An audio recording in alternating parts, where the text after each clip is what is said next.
This morning's reading is taken from Luke chapter 12, verses 13 to 21, and may be found on page 1045 in the Church Bibles.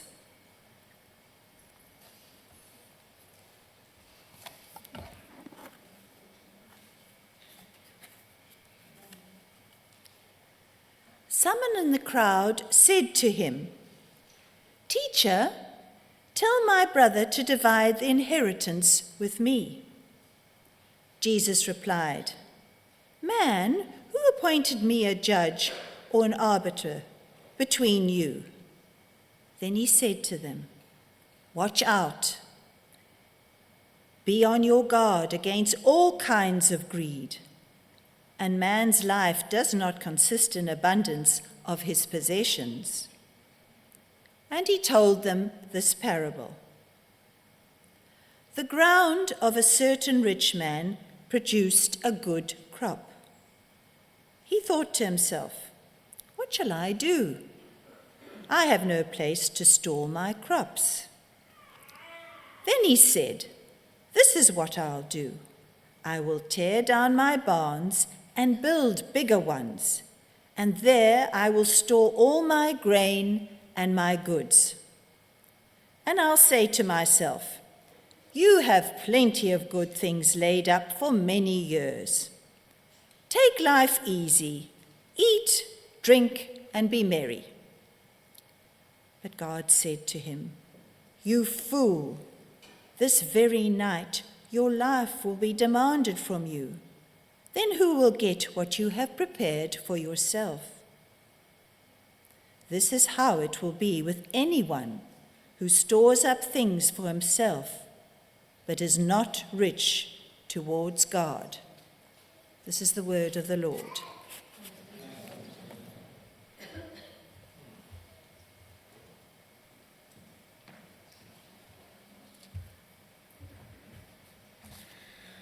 Thank you, Pam, for reading that so wonderfully. And good morning to you all. My name is Richard Warne. I've been worshipping here for over 30 years, and I have the privilege of occasionally preaching, so I hope we can share this passage together. As those who came last week will have known, we've started a mini-series on the parables of Jesus, and Ruth spoke about the Good Samaritan last week. If you were here, probably the most famous, even amongst non-Christians, of the parables that Jesus spoke. In fact, probably the most famous passage in the Bible. This week, I'm preaching on another parable, that of the greedy farmer, also known as the rich fool. But before I start, could I ask you to pray with me?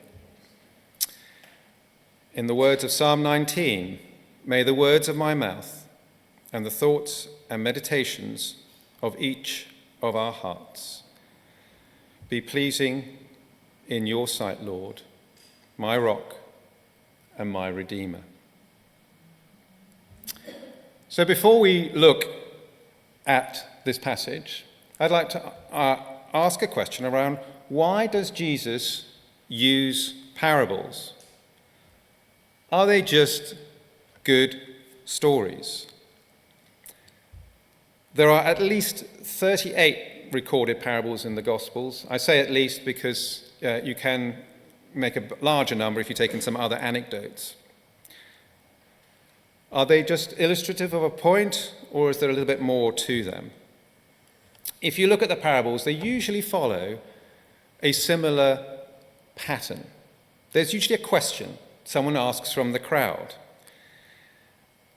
And Jesus often responds with a story, not necessarily answering the question quite as the questioner expected. The stories often involve themes and people that would have been very familiar to those listening directly to him. Last week, we learnt about a robbery on the road that the Good Samaritan came across. This was a road that everyone at the time would have known was notorious for crimes of this sort of nature. But more than that, they're also stories that have very many memorable scenes. In a couple of weeks' time, we'll talk about the parable involving a son who runs away, having taken his fortune, as it were, his inheritance, and decides to live a good life, but all goes horribly wrong. He runs out of money and ends up eating the food that he feeds to pigs that he has got as a job helping a farmer. It's imagery that's difficult to forget. Who would, let's face it, forget that imagery of the father seeing his son returning, running to greet him with tears of joy? And that's really the point. Jesus wanted to make his teaching real and relatable, rather than repeating dry rules and regulations. Anyone who's read Numbers, I'm sure, will recognize the power of Jesus' approach at helping us understand how we should live. Indeed, the stories are so memorable that many, as we've mentioned earlier, are still thought about today. Even in secular society, they've stood the test of time. Jesus knew by telling stories, his message would be repeated often to others, would be easier to remember. He also knew that his stories, and thus his messages, would be echoed throughout history as illustrations of better ways to live. And if you look at the stories, they usually end with a clear application, perhaps a direction, but certainly an answer to the question, so what? It's this use of storytelling that made Jesus such a great teacher. And although I think the stories do have deeper meanings than the immediate message, I also think that if you examine every detail forensically, there is a danger that you can lose the key point. So, let's look at today's passage with that in mind. As we read in verse 13, if you look at your Bibles, there's a question. There's that question that leads to the parable. A young man asks about an issue with his brother over an inheritance. Not unusual at the time. Often disputes were taken to religious leaders. That's how they were resolved. But the young man asks in the middle of what was quite a long treatise that Jesus was talking about to his disciples. So he clearly wasn't listening if you read the passages before. So perhaps it's no surprise that Jesus comes back with a story that really pulls no punches and gets to the real issue. The story, I was going to put a picture of Jeremy Clarkson up here, but I thought that was probably a little unfair, is about the greedy farmer. A successful farmer who had a bumper harvest, so successful that his existing barns just couldn't take all the food that was grown. They were just too small. So what does he decide to do? In verse 18, we read, he tears down his existing barns and builds even bigger ones. And in verse 19, we see that he feels he can now live a life of luxury and leisure. No more early starts for him. He has his life all sorted. But of course, he doesn't. Just when he thought life couldn't get better, his life ends. And in case we miss the so what of this story, there it is in verse 21. Jesus tells us that focusing on material things is foolish. And the original word in the original language, foolish, is quite a tough word, quite critical. Let's face it, you can't take it with you, as they say. And I'm sure we can all think of examples today of people who have wealth beyond the dreams of avarice. We literally have people worth billions of pounds. Indeed, if you look in secular society, wealth is a sign of success. I was reminded of a film directed by Oliver Stone called Wall Street from 1987. In one of its most famous scenes, the character Gordon Gekko, played wonderfully by Michael Douglas, who won an Oscar for this role, is a ruthless and unscrupulous corporate raider, the sort that you see in red braces. And he tells a room of shareholders, greed, for the lack of a better word, is good. He extols the virtues of capitalism, of the power that greed has in bringing out the best in people. But if you watch the movie to the end, you see in a strange parallel that his greed doesn't get Gordon Gekko what he expects, and in fact it ruins his family life and destroys his relationship with his father. Yes, the rich fool or greedy farmer is a character we can all relate to. And listening in the first century, people would have understood that life is fragile. Life then was often brutal and short. The average life expectancy was between 30 and 35. Today, life expectancies are a bit more than that, but we all know that life can take unexpected turns. As a young lawyer working late one evening at my desk, I came my closest to something unexpected. In the quiet of the night, there was the loudest bang I've ever heard. A bomb had been planted outside my office under a car in the city of London.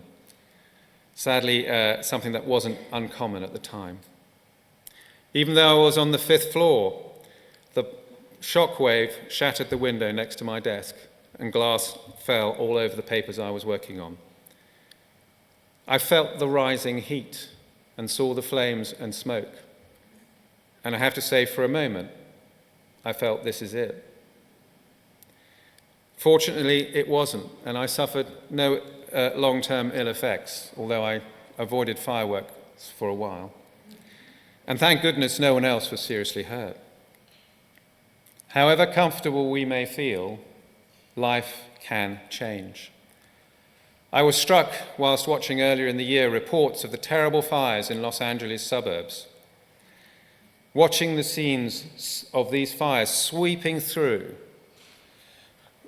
consuming the houses of famous actors and rich entrepreneurs alike, just as quickly as the homes of ordinary folk.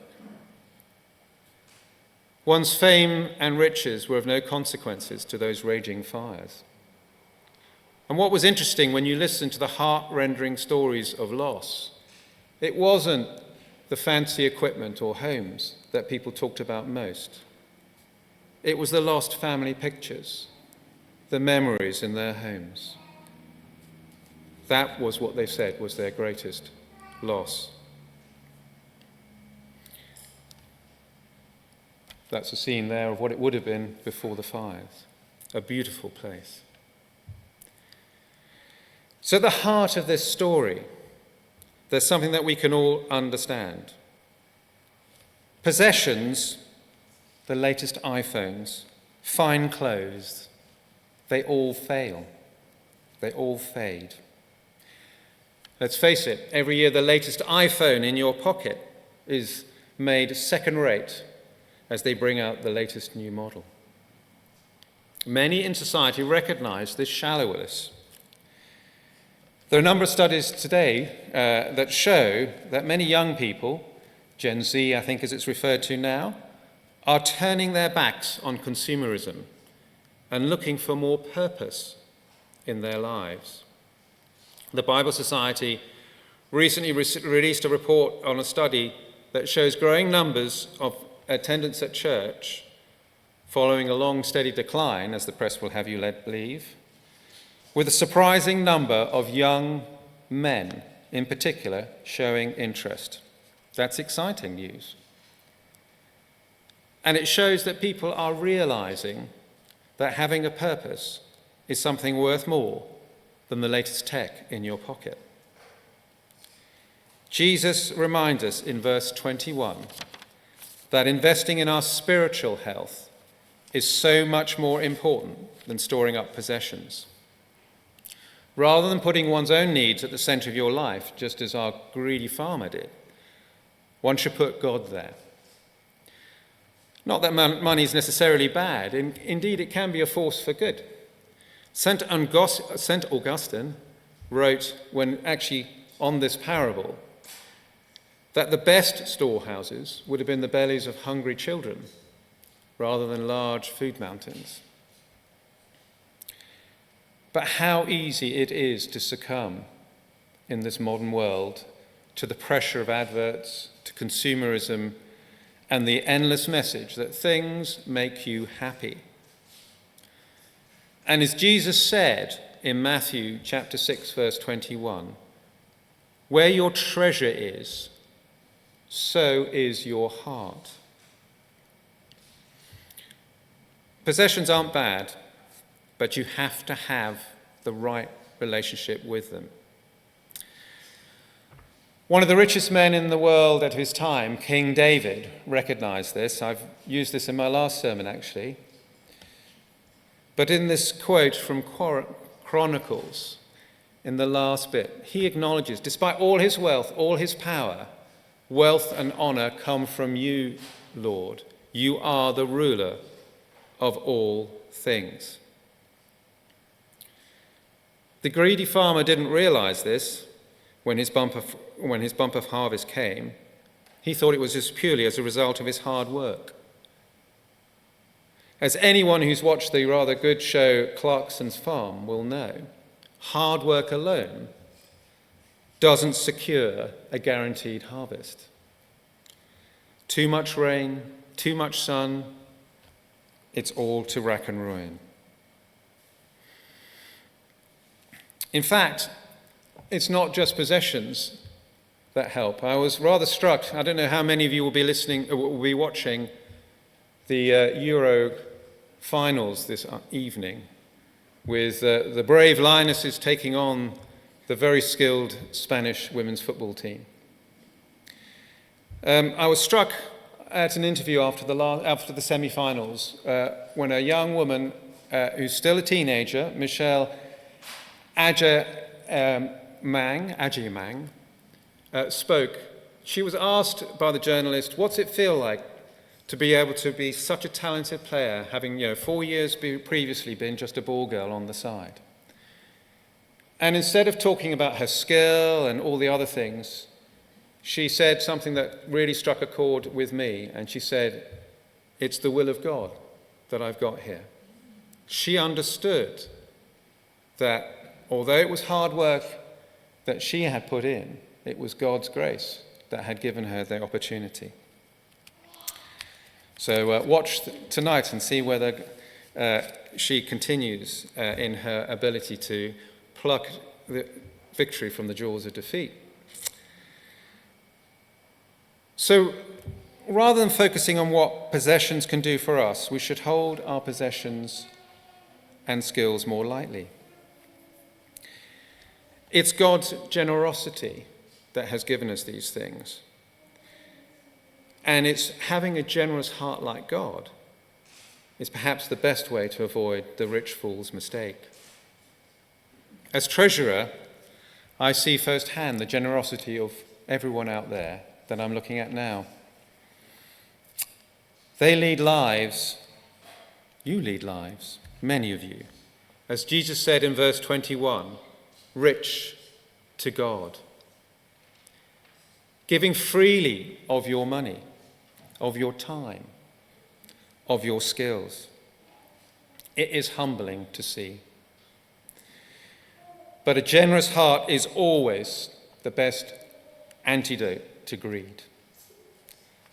And following Jesus is the best way to get a generous heart. And as Ruth reminded us at the beginning of this service, the two most important commandments is to love the Lord your God with all your heart and all your soul, and to love your neighbor as yourself. So isn't it amazing